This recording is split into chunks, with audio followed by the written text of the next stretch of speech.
10 बजे तक मेरे FIR की टीम नहीं पहुंच सकी, तो आज मैं हर सूरत में फैसला सुना दूँ।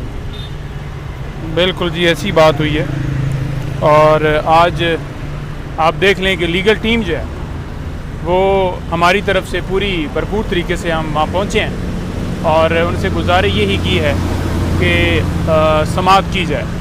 उसकी रीज़न ये है कि कल जब अटक जेल के अंदर जो प्रोसीडिंग कल चलाई गई थी और उसमें जज साहब ने वाज़ेह तौर पर कहा कि कल जो है मैं इस केस के ऊपर समाअत हर सूरत करूँगा, क्योंकि ये हमारी तरफ से रिक्वेस्ट गई कि मुसलसल डिले टैक्टिस की गई। हर दफ़ा कोई ना कोई बहाना बनाया गया, पेट ख़राब है, तैयारी नहीं है, कभी बहाना बनाया गया जी कि कोई बीमार है। तो लिहाजा दरख्वास्त सुनी जाए और जो भी फ़ैसला आना है, चाहे हमारे हक़ में हो या चाहे ख़िलाफ़ हो, लेकिन फ़ैसला तो आए। आज वही हुआ कि दूसरी तरफ से प्रोसिक्यूटर साहबान की तरफ से कोई जूनियर भेजे गए, पहले अब्बासी साहब भी आए और उन्होंने कहा जी कि सुप्रीम कोर्ट में बिज़ी हैं। बात यह है कि हमारे भी कोई 9 केसेस तो आज DB में लगे हुए हैं, उसके अलावा केसेस भी इस्लामाबाद हाई कोर्ट के अंदर पेंडिंग हैं। तो जब 3 प्रोसिक्यूटर हायर हैं, उनमें से एक बंदे की तो ड्यूटी होनी चाहिए थी कि वो कम से कम यहाँ पर होता, जो दलाइल दे सकता या नोट कर लेता या बाद में आके दलाइल दे देते। हमने यही गुजारिश की है हमसे कि देखें, सरकार का पैसा जो है प्रोसिक्यूटर के ऊपर लगाया जा रहा है और इतने महंगे तरीन वकील जो हैं एंगेज किए गए हैं सिर्फ़ और सिर्फ इस केस की हाइप क्रिएट करके इसमें खान साहब को सज़ा देने के लिए, ताकि वो एक झूठे मुकदमे में उनको जो है वो सज़ा दी जाए। लेकिन अभी जज साहब ने ये कहा है कि 11:15 बजे, पहले तो 10 बजे का कह रहे थे, लेकिन क्योंकि दूसरी तरफ से ये कहा गया कि जनाब 12:01 का टाइम दिया जाए, तो हमने कहा कि हमारे और केसेस हैं तो मेहरबानी फरमाई जाए।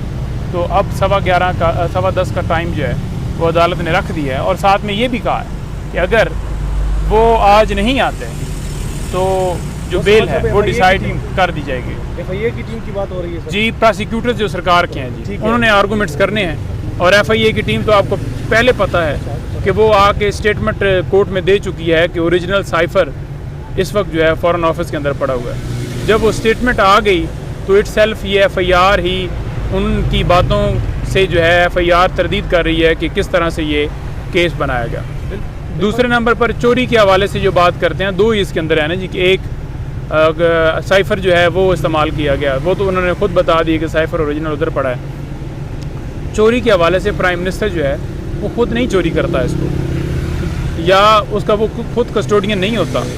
यानी कि अगर ये इल्ज़ाम लगाया जा रहा है कि उसने चोरी की है, तो प्राइम मिनिस्टर ऑफिस का जो स्टाफ है वो वहाँ पर मौजूद होता है, उसने सारी वो कस्टोडियन होता है, मिनट्स ऑफ मीटिंग्स हैं या वहाँ पर कोई और डॉक्यूमेंट्स है। प्राइम मिनिस्टर ने तो कोई चीज़ उठा के चोरी करके घर या वो नहीं लेके जाता, ना उसने लेके जानी है।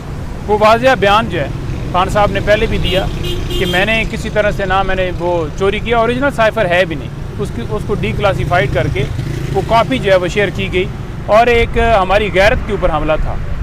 उन्होंने वाज़ेह कहा कि देखें, आप बिल्कुल बताएं, मैंने पहले भी बताया कि इसके अंदर 3 जो इसके अंदर जो इन्वॉल्व हैं, जिन्होंने ये सारा केस छुपाने की कोशिश की। जो साइफ़र आया उसके अंदर उन्होंने सबसे पहले ये बताया कि डोनाल्ड लू वहाँ से, अमेरिका से, और दूसरा जिसको धमकी दी गई कि आप इसकी जो है हुकूमत गिराओ, उस वक्त के आर्मी चीफ। और तीसरे नंबर पर उन्होंने कहा कि जो अमेरिका का जो यहाँ पर दफ्तर है उसका, ये तीनों जो हैं इसलिए नहीं बताना चाह रहे थे क्योंकि इनकी बदनामी होनी थी और ये नहीं चाहते थे कि ये बात सामने आए। तो पहले तो ये छुपाया गया कि आया ही नहीं है, तो अब शुक्र है मान लिया गया। तो जब माना है तो वो कॉपी जो है आ गया है, ओरिजिनल नहीं है। क्या समझ रहे हैं आज? देखिए, मैं ये समझ रहा हूँ कि आज खान साहब की ज़मानत हर सूरत होनी चाहिए, लेकिन साथ साथ ये बता दूँ कि जो इलेक्शन कमीशन रोज़ाना ये कह रहा था कि सदरे हम तारीख़ देंगे, कल जो लेटर लिखा है उसमें सदर पाकिस्तान ने वाज़ेह तौर पर जो है वो बात क्लियर कर दी है कि आइन की रूह से 90 दिन के अंदर अंदर इलेक्शन होने हैं, और वो 6 नवंबर का उन्होंने डेट भी बताई है कि उस दिन इलेक्शन होने चाहिए। शुड का लफ्ज़ इस्तेमाल किया है। उन्होंने अपना जो है वो एक हक़ अदा कर दिया है। अब ज़िम्मेदारी है इलेक्शन कमीशन के ऊपर कि वो बजाय ये कि सुप्रीम कोर्ट हुक्म दे, वो हुक्म दे, ये करें, मुशावरत हो, वो आइन के मुताबिक फ़ैसला करें। क्योंकि सुप्रीम कोर्ट तो पहले भी 2 दफ़ा दे चुकी है اور اس بات کا انکار کیا گیا آگے سے، جو آپ سب کو پتہ ہے کہ ایک دفعہ ڈیٹ دی گئی اور نہیں مانا گیا، پھر دی گئی پھر نہیں مانا گیا، تو وہ تو ان کا جو ہے وہ ایک ان کے اوپر توہین عدالت اور آرٹیکل 6 لگتا ہے، جو کہ ابھی تک نہیں لگا. جو لگتا تو شاید جو ہے آج یہ بہانہ نہ بنایا جاتا. تیسری بات ایڈ کرتا جاؤں کہ نواز شریف صاحب کے حوالے سے بڑی خبریں چل رہی ہیں، 21 کو آ رہے ہیں. میرا اس کے اوپر ایک کامنٹ ہے، وہ یہ ہے کہ دیکھیں بات یہ ہے کہ نواز شریف کے لیے لوگ پھولوں کے ہار اور جناب بڑے دھمال ہوں گے اور یہ ہوگا اور وہ ہوگا.